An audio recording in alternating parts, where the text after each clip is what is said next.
కళ్ళ నెత్తురు కారుతుంది. ఈయన్ని ఆత్మహత్య చేసుకొని వస్తాం. ఒక్క సంచి బయటికి వెళ్తే నిన్ను వస్తేనేమో చదువు రాదు. ఎట్లా చేయాలరా? నువ్వు ఒక రైతు డీలర్ వచ్చేది నాకు చదువు రాదా కొడుకు అంతే. అమ్మ బూత్ మాటలు కాకుండా వేరే మాటలు మాట్లాడాలి.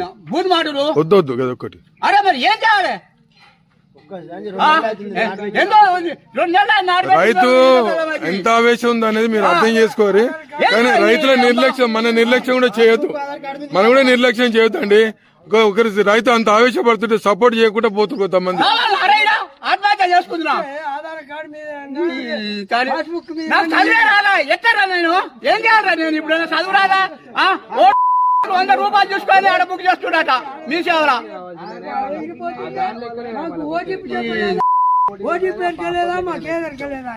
నువ్వు మాత్రం ఒక్క సంచి ఇడికి మాత్రం బాగుండదు.